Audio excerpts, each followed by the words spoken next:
Olá, então, caríssimos colegas, uma boa tarde a todos, um bom dia ou boa noite para quem estiver assistindo. Hoje é a nossa sétima aula, então, de metodologia científica. Então, hoje eu vou apresentar para vocês um TCC. Esse TCC eu peguei lá no Acadêmicos do Google e dei uma olhada, TCC dentro da nossa área da teologia. E vou então sintetizar a apostila em cima desse TCC, porque no final das contas não vai passar disso as aulas de metodologia científica. É o roteiro completo ali de como fazer uma monografia, né? Então, como vocês já sabem, já falado já nas aulas anteriores, lembrando também que essa nossa resenha aqui, essa nossa aula não substitui a aula do professor, ela é apenas para dar um norte para o pessoal. Mas essa daqui vai ser bem interessante, vou mostrar em loco uma monografia. É, um- uma monografia, então, um TCC, um trabalho de conclusão de curso, é um trabalho escrito sobre um único tema, profundo e detalhado. É uma forma de mostrar que você pesquisou, que aprendeu e tem base em pesquisa bibliográfica e segue uma estrutura de regras. Você tem que ver que a monografia é como construir uma casa. Nós vamos escolher o terreno, que é o tema, reunir os materiais, que são as referências, e organizar tudo na planta, que é a estrutura. E se fizer bem, a casa não cai. Então, a estrutura da monografia ela tem elementos pré-textuais, elementos textuais e pós-textuais. É tipo um sanduíche, né, feito em camada. Então nós vamos começar aqui pelos elementos pré-textuais. O primeiro elemento pré-textual aqui é a capa. Então vê que na capa ele colocou o nome da instituição, o curso e o nome do autor. Também vai o nome do assunto, o título do assunto, a cidade e o ano. Depois da capa, é feita então a folha de rosto, tá? Vamos trazer mais para trás para vocês verem aqui. Fica dessa forma: a capa, daí nós temos a folha de rosto. Na folha de rosto, também ele traz uma. Ele é tipo a capa, só que ele tem uma nota explicativa, como se fosse assim o CPF do TCC. Então, a folha de rosto é uma segunda capa, só porque ela vai vir aqui com uma nota explicativa bem recuado da margem, de maneira justificada, vai trazer ali mais 5, 6 linhas como referência. Depois disso, nós vamos ter a ficha catalográfica. Essa ficha catalográfica, ela é uma ficha que é de uso, obviamente, para a biblioteca, né?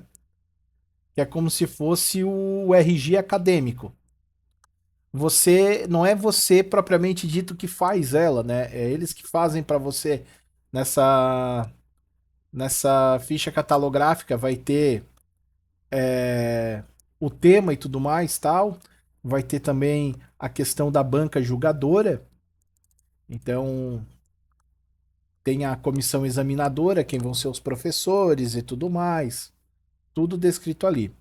Na próxima, nós vamos ter a dedicatória, é opcional, no caso ele não fez uma dedicatória, ele só fez um agradecimento, que o agradecimento é diferente da dedicatória. A dedicatória é para quem você dedica a obra, e o agradecimento é quem você agradece por ter feito parte, por ter ajudado e tudo mais. Então ele partiu direto para o agradecimento. Lembrando que esse TCC dele, eu não sei como é que, eu não sei, foi um TCC aprovado, obviamente. O TCC é bonito, é bem feito, é bem elaborado e tudo mais. Só porque ele começou a paginação a partir da página 1 lá da folha dele, entendeu? Então já é expressada a paginação a partir da página 1. E o certo seria, na verdade, começar a colocar direto aqui nos agradecimentos, né? O número da página. Mas tudo bem, isso a comissão julgadora provavelmente não deve ter levado em conta também, porque pode ser alguma questão de deficiência do software de edição de texto ou nas recomendações até mesmo pelo orientador, quem sabe ter recomendado que mantivesse a página desde o primeiro. Isso não estou aqui para julgar. Mas geralmente é colocado dos agradecimentos para frente ou aqui do termo da ficha catalográfica para frente. Depois disso, então, vai vir o resumo. Depois desses agradecimentos vai vir o resumo. O resumo é um resumo mesmo de toda a obra. É um resumo que ele conta o principal ponto de toda a obra. A principal mecha de toda a obra, eles colocam ali num parágrafo e delimitam palavras-chave, no caso, 5, 6 palavras-chave está mais do que bom. Depois disso é feito um abstract, esse abstract ele é em inglês, é feito numa língua estrangeira, ele é um trailer do trabalho, digamos assim, e também ele vai repetir na verdade o resumo, ali por quê? Por que é usado esse trailer em língua estrangeira? Suponhamos que essa fonte vai ser pesquisada internacionalmente. Então, mais ou menos, eles sabem o que está sendo dito ali, por correr os olhos, sem ter que fazer uma tradução. Como o inglês é considerado língua universal, é feito dessa forma, eles vão ali, tá, o óleo, e assim eles conseguem pegar, baixar a obra, traduzir com o tempo ali para a língua deles e tudo mais. Então, para eles terem um preview da obra, sempre vai ter esse abstract ali em inglês. Depois disso, ele fez então um sumário. Nesse sumário, ele abriu mão de colocar a lista de ilustrações, tabelas e siglas, porque não tem. Então ele já foi direto para o sumário. Então aqui no sumário nós vamos contar com já os elementos textuais. O sumário ele vem para abrir os elementos textuais. Então, ele encerra os pré-textuais, abrindo os elementos textuais. Então, sendo o primeiro deles, vai ser sempre a introdução. Depois vai ter os assuntos assim por diante. Lembrando que nós temos o tema principal e dentro do tema nós vamos ter subtítulos. Esses subtítulos, eles sempre são designados pelo ponto 1, ponto 2, ponto 3. Aqui ainda nós temos um outro elemento dentro desse elemento textual, um outro subtítulo dentro desse subtítulo. Então ele foi introduzido um 2.3.1 e assim por diante. Então chegamos ali à unidade 3, tal. Lembrando que se vocês pararem para analisar, todo o trabalho é feito num enquadramento certinho, justificado. Claro, corre ainda alguma linha mais aqui para a direita, alguma coisa para a esquerda, mas todo o enquadramento do começo de margem da esquerda para a direita, ele é feito de maneira justificada, de maneira que não deixa, por exemplo, metade aqui sem preencher algo. Tudo está devidamente preenchido. Então, a partir do sumário, nós começamos efetivamente ao primeiro peso do discurso, que é a introdução, que é o elemento textual, e a introdução ela vai apresentar o tema, justificar a importância, mostrar o objetivo, mostrar a metodologia e vai indicar como está organizado. Então, tanto que ele ainda diz aqui, ó, nesse trabalho, o objetivo é identificar a estrutura do Kerman, desde o local onde instalaram até suas crenças e concepções. Demos enfoque à questão da pureza, o que distinguia o grupo dos outros povos. Daí ele ainda diz aqui embaixo, ó, o terceiro capítulo mostra toda a problemática que a comunidade Kerman via nas práticas e experiências de impureza e como faziam para prevenir os seus rituais de purificação. Então vê que ele contém na introdução todos esses elementos que a gente apresentou.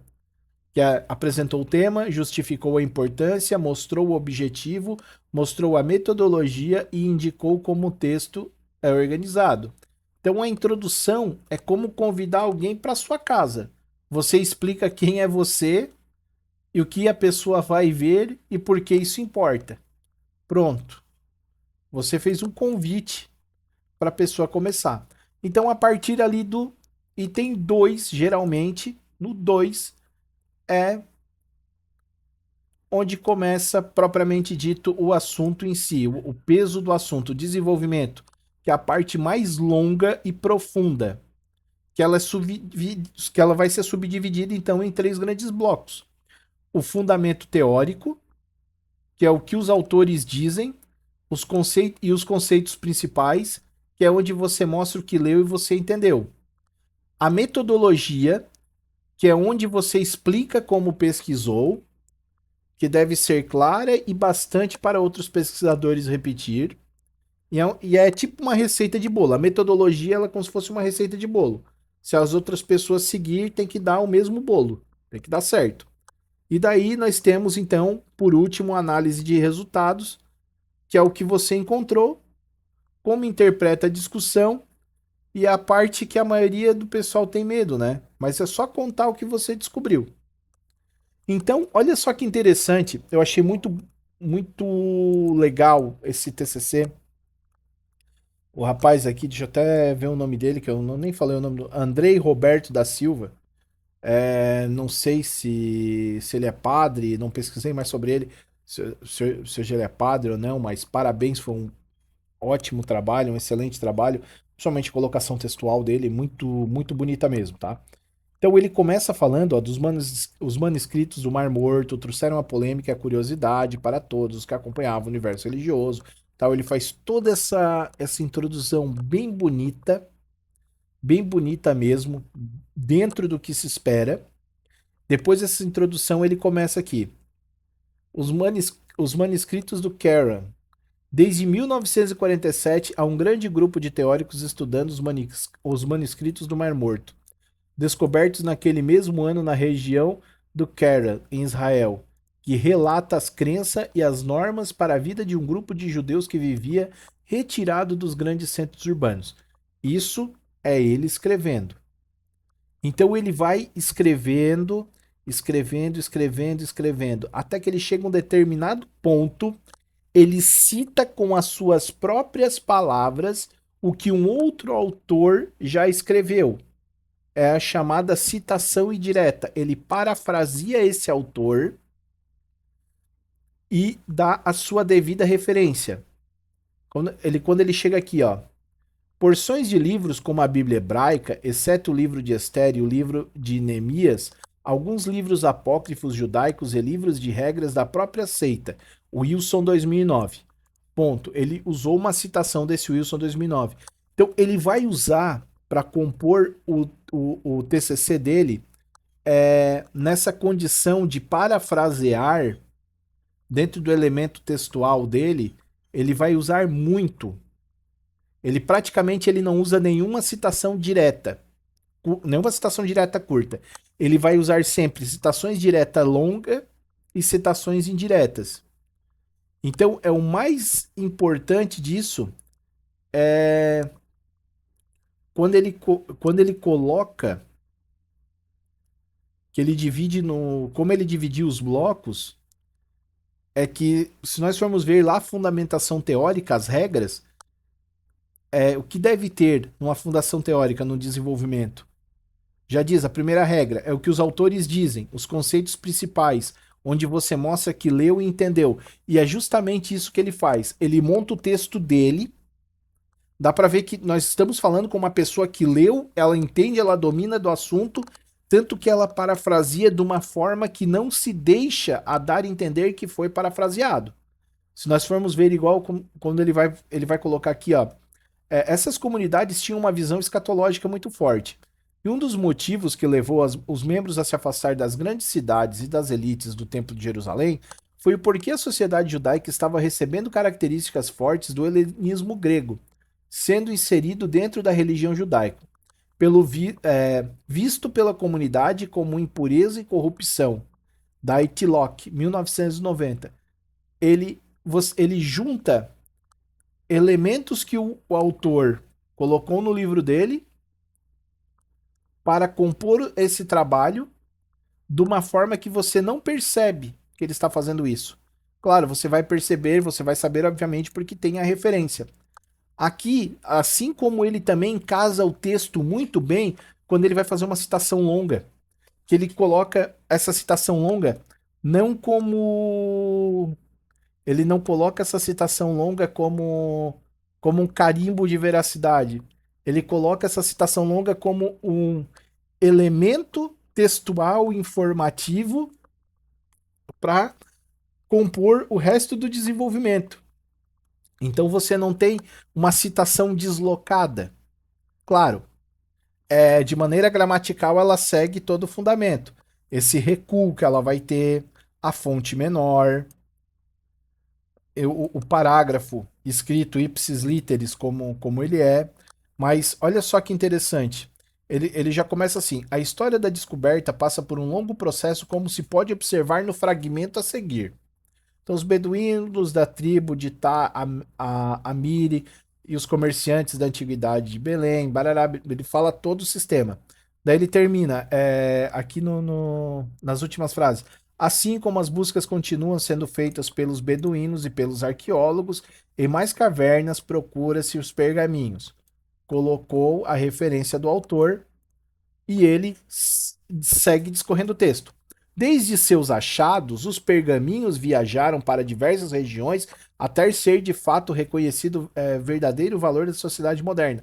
Então, a forma que ele caracteriza que ele casa entre a sua própria produção textual e as citações e retorna a sua produção textual, ele faz isso numa consonância tão bonita, falando assim, na forma dele discorrer, que isso é extremamente profissional. Eu aconselho, pessoal, a todos vocês a lerem bastante TCC para pegar essas nuances, para quando vocês forem fazer o TCC de vocês ficar ligado também, para pegar esse estilo de escrita. Esse autor realmente ele empenhou bastante aí do tempo dele para fazer essa obra. Aqui o Karen é um sítio arqueológico onde foram encontrados os primeiros manuscritos antigos em uma gruta no ano de 1947. Ponto. Localizada em Israel, é uma milha da margem noroeste do Mar Morto, a 12 quilômetros de Jericó, cerca de 20 quilômetros a leste de Jerusalém. Colocou a referência. Provavelmente desse ponto para baixo foi a citação do livro. Mas olha como ele casa bem. Se vocês forem ler esse TCC, ele casa muito bem todos os elementos textuais. E assim ele vai discorrendo. Aqui ele coloca uma imagem. Na inserção dessa imagem, como é que ele coloca? Sempre é figura 1, tal, o mapa, ele põe ele põe exatamente o que ele põe exatamente o detalhamento da imagem como pede na BNT. E embaixo cita a fonte também. E continua discorrendo o texto dele. Lembrando que todo o texto dele está de forma justificada. Então ele está correto entre as margens. Lembrando que no começo do parágrafo, deixando o recuo maior do começo do parágrafo e mantendo os textos dentro das margens. Manteve desde da fonte Times New Roman, até mesmo os números de fonte e os subtítulos também dentro dos elementos textuais. Então, aqui a obra dele foi límpida, discorreu de maneira maravilhosa. Aqui outra citação direta longa. Outra citação direta longa, outra citação, os manuscritos dos patriarcas foram reconhecidos, tal. Daí ainda os 4 manuscritos que estavam com o Metropolitan embarcaram para os Estados Unidos. Ele continua discorrendo o texto dele perfeitamente. Mais citações indiretas, tudo embasado. Ele está explicando, ele a partir de um projeto de pesquisa de outras fontes, de outras obras, ele construiu uma obra para si, citando os autores e construindo um elemento textual maravilhoso. E ele foi discorrendo o texto todo. Até que chega no final. Daí ele passa o 3, né, que é a importância, que é ali no que é análise e resultado, ó. Como você encontrou, como interpreta e a discussão. Então, ele, mesmo na análise e resultado dele, ele se mantém ainda com a base literária dos outros autores para dar veracidade ao que ele está fazendo. Daí depois ele para e começa a discorrer aqui por próprio. Em virtude dos fatos mencionados, observa-se a importância dos escritos e seu descobrimento, pois a identificação do período em que foi escrito, a especulação da mídia e de especialistas foi enorme, acreditando-se que essas relíquias poderiam revelar muitos segredos, colocando em risco até mesmo estruturas religiosas. Então ele discorre tudo com as suas palavras, volta a citar o autor, volta a citar indiretamente outros autores, e até ele terminar o resto da sua composição textual aqui. Depois coloca mais uma figura, sempre a fonte embaixo. Não foi ele que criou, então ele tem que referenciar a fonte. E ele vai discorrendo, vai discorrendo, vai discorrendo. Até que ele chega nas considerações finais, ou na conclusão, que é onde ele responde as perguntas da introdução, ele retoma os resultados, ele aponta os possíveis caminhos, é como fechar uma conta. Então, a respeito da disciplina que os membros do Keren praticavam, eram qualidades admiradas por seu grau de dificuldade, porém a negação de outras linhas do judaísmo e a outros povos não foi seguida pelo cristianismo, que ignorou a lei da pureza. Ponto. Então ele chegou no resultado, ele chegou no final da pesquisa, ele chegou nos resultados dessa pesquisa, terminou ali. Fez uma página e meia de considerações finais e, por último, então ele deu a chancela. Tudo que eu estou falando é verídico, eu pesquisei. Como? Estou mostrando para vocês a referência onde estão os livros. Lembrando, sobrenome, nome, título, local, editora e ano. Colocou todas as referências, está pronto. Então, pessoal, vamos lembrar que para fazer um TCC, fazer um trabalho, não é um bicho de 7 cabeças. É a capa, folha de rosto, depois a catalografia, os agradecimentos, o resumo, o abstract em inglês, pode traduzir direto já com software que traduza, o sumário, a introdução e começa a vir a produção textual. É ler, interpretar e entender. Por isso que eu peço para vocês, leiam bastante TCC. Todas essas 7 aulas, o professor ele quis falar, nessas 7 aulas ele deu todos os passos para nós construirmos qualquer tipo de trabalho, não só um TCC, qualquer tipo de trabalho. Qualquer tipo de trabalho que for apresentar, para nós sabermos construir. Então, isso é fácil, são elementos fáceis. É só a gente juntar e fazer. Tá bom? Então, muito obrigado a todos.